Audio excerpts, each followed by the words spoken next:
오늘 봉독한 데살로니가 전서 4장에서 바울은 예수님을 믿고 말로 형용할 수 없는 고난을 당하고 있는 데살로니가 교인들에게 애정 어린 권면을 하고 있습니다. 한 네 가지 정도 하고 있는데요. 1절에 그러므로 형제들아 우리가 끝으로 주 안에서 너희에게 구하고 권하노니 그랬죠. 말로 형용할 수 없는 고난을 당하고 있는 데살로니가 교인들을 위로하고 격려한 후에 끝으로 몇 마디 더 하겠다 하면서 교인들에게 필요한 권면을 하고 있습니다. 그래서 한 네 가지 정도 지금 보면은 3절에 하나님의 뜻은 이것이니 너희의 거룩함이니라 곧 음란을 버리고 각각 거룩함과 존귀함으로 자기 아내 대할 줄 알고 그랬죠. 거기 너희의 거룩함이니라에 줄을 쳐주시기 바랍니다. 거룩함의 핵심은 구별이라고 그랬죠. 구별. 당시에 데살로니가 교인들이 예수 믿지 않는 그 시대 사람들과는 좀 구별되어야 한다는 거예요. 그리고 그 구별의 핵심이 뭐냐? 곧 음란을 버리는 것이라는 겁니다. 그러니까 당시 그 시대 사람들이 굉장히 음란했다는 것을 알 수가 있습니다. 당시는 로마 문화가 창궐하는 그런 시대였죠. 그래서 이 로마 사람들이 얼마나 음란했는지 모릅니다. 정말 말로 형용할 수 없는 난잡한 짓을 했어요. 여성들은 그저 남성들의 성적 놀이개감에 불과했습니다. 로마 사람들은요, 목욕탕 문화를 즐겼습니다. 그 목욕탕 문화가 번창했던 거죠. 목욕탕을 화려하게 짓고 그 안에 들어가서 온갖 성적으로 난잡한 짓을 한 거예요. 전 세계에서 이제 전쟁해가지고 탈취해 온 그 기름진 음식들이 너무나 많으니까 이것도 먹고 싶고 저것도 먹고 싶고 그러니까 이제 먹고 토하고 이런 짓을 한 겁니다. 먹은 다음에 그 먹은 것이 소화될 때까지 기다릴 시간이 없으니까 먹고 토하는 거예요. 그래서 이 로마 시대에 토하는 문화가 굉장히 발달했습니다. 그래서 먹고 토하다 보니까 이제 더럽힐 거 아닙니까? 그러니까 이제 또 욕탕에 들어가서 깨끗하게 씻고 또 그 목욕탕 안에서 성적으로 난잡한 짓을 했던 것입니다. 이게 로마 사람들의 모습이었어요. 그래서 그러한 세상 사람들과는 좀 구별돼야 한다는 거예요. 그래서 하나님의 뜻은 이것이니 너희의 거룩함이니라 그랬죠? 그 거룩함이 바로 구별되게 사는 것인데 그것이 바로 당시 로마 사람들과 같이 그렇게 음란한 짓 하지 말라는 거지요.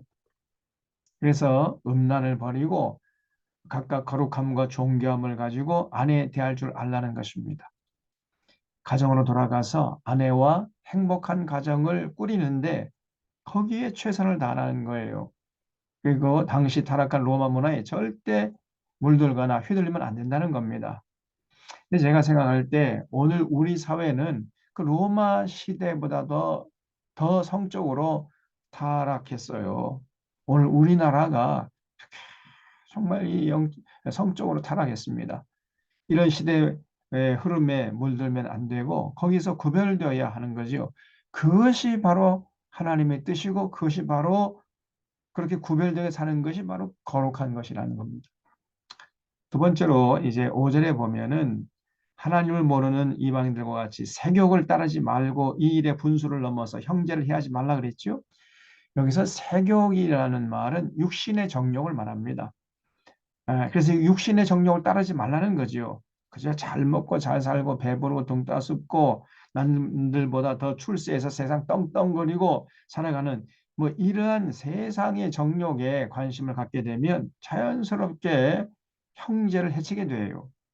더 가지려고 하고 더 출세하려고 하니까 경쟁 상대를 짓밟아야 되고 그러면 결국 형제를 해치잖아요. 그래서 육신의 정욕, 안목의 정욕, 이성의 자랑에 휘둘리는 것은 하나님의 뜻이 아니라는 것입니다.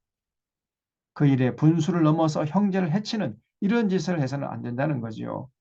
여러분, 우리 믿는 자들은요, 분수를 지켜야 됩니다. 어느 정도 먹고 살만 하면은 거기서 만족하고 이제는 좀 가치 있는 일도 할 줄 알고 베풀 줄도 알고 나눌 줄도 알고 그래야지. 좀 좌우도 살필 줄도 알고 하늘도 볼 줄 알고 이러면서 더불어 살려고 해야지.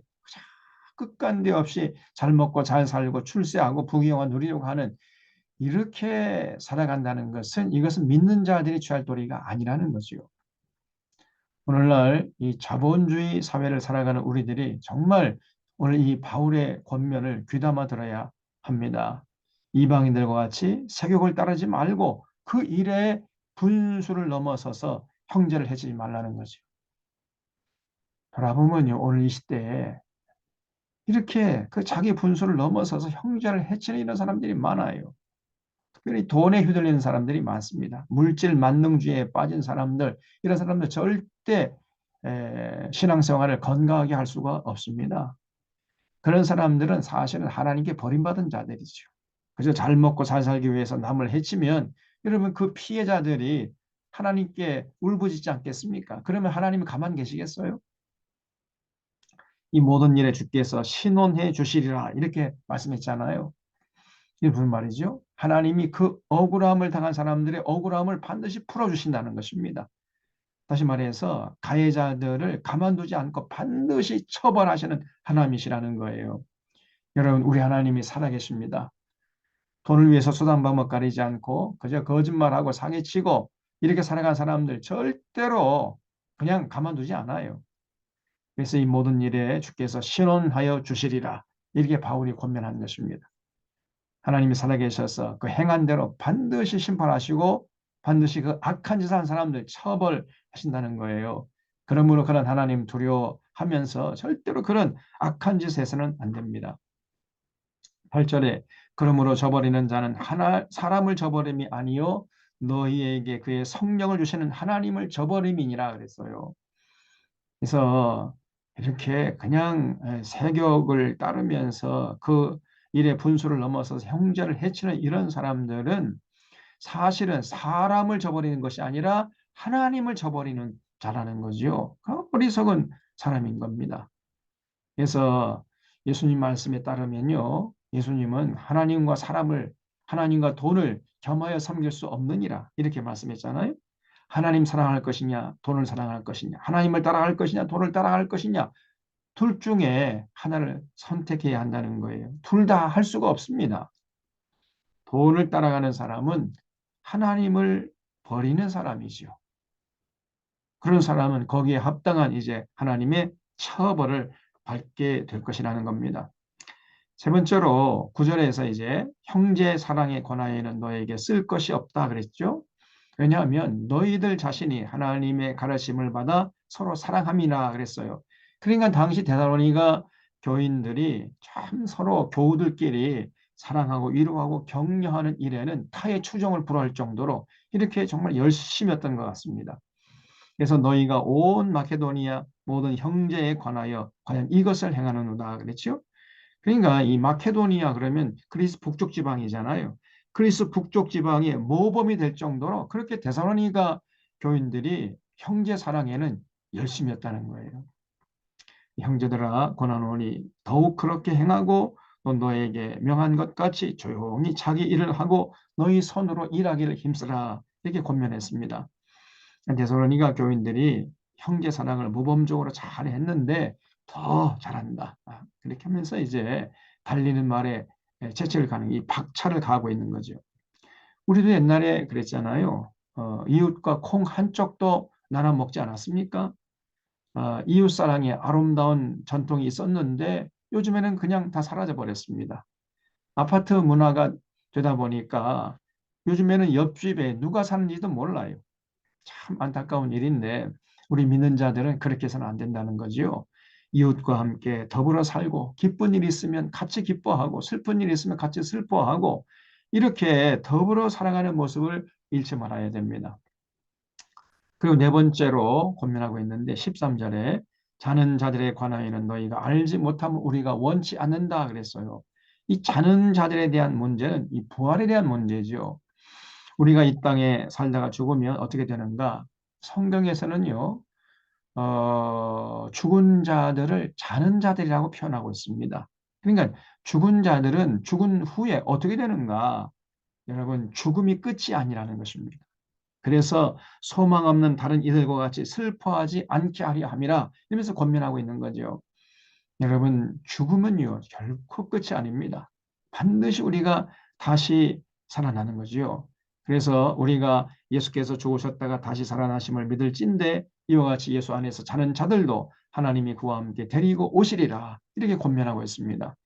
예수님이 재림하실 때 예수 믿고 죽은 자들이 그때 부활하게 될 것이라는 거예요. 우리가 주의 말씀으로 너에게 이것을 말하노니 주께서 강림하실 때까지 우리 살아남아 있는 자도 자는 자보다 결코 앞서지 못하리라 그랬죠. 주님 다시 오실 때 예수 믿고 돌아가신 우리 믿음의 선조들이 그때 부활하게 될 것입니다. 그래서 주님께서 천사장을 거느리시고 온 천지의 나팔 소리가 진동할 때 그때 주 안에서 자는 자들이 부활하게 될 것이에요. 주께서 호령과 천사장의 소리와 하나님의 나팔 소리로 친히 하늘로부터 강림하시리니 그리스도 안에서 죽은 자들이 먼저 일어나고 그랬죠.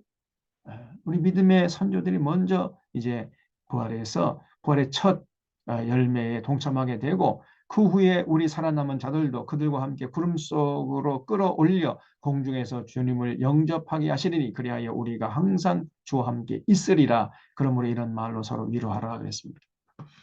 주님이 재림하실 때 요한계시록에 의하면요. 그게 이제 마지막 나팔이 울려 퍼질 때죠. 이 마지막 나팔이 일곱 번째 나팔이죠. 그래서 일곱 번째 나팔이 울려 퍼질 때 우리 주님께서 천사장을 거느리시고 공중에서 재림하시고 그때 우리 믿음의 선조들이 첫째 부활에 참여합니다. 그래서 하늘의 몸, 신령한 몸, 영광스러운 몸을 입고 부활해서 주님을 맞이하게 될 것입니다. 그러면 그때까지 살아있는 자들은 어떻게 되는가? 살아있는 자들은 공중으로 이제 들림을 받아요. 이것을 우리가 휴거라고 합니다. 휴거에서 공중 재림하시는 주님을 맞이하게 됩니다. 그리고 이 땅에 내려와서 이제 천년 왕국이 시작되는 거죠. 그래서 이런 믿음을 가지고 이 땅에 사는 동안 신앙생활 잘 하라고 이렇게 지금 바울이 권면하고 있어요. 그래서 우리보다 먼저 돌아가신 분들을 생각하면서 너무 애석해 하지 말고 슬퍼하지 말라는 겁니다. 왜냐하면 우리에게는 부활의 소망, 재림의 소망이 있기 때문이라는 거지요. 그래서 이 땅에 사는 동안 저러나 우러나 치우치지 말고 또 돈에 휘둘리지 말고 세상 흐름에 몸을 맡기지 말고 그 로마 시대의 타락한 문화에 휘둘리지 말고 예수님 사랑하고 예수님의 가르침에 따라서 진리로 무장하고 그 진리 따라 살아가는데 거기에 최선을 다하라 이렇게 권면하고 있습니다. 우리 사랑하는 sharon의 교우들이 오늘 이 데살로니가 교인들을 향한 바울의 이 애정 어린 권면을 마음에 새기고 실천해서 정말 참된 믿음의 사람으로서 아름답게 복되게 가치 있게 살아갈 수 있기를 바랍니다.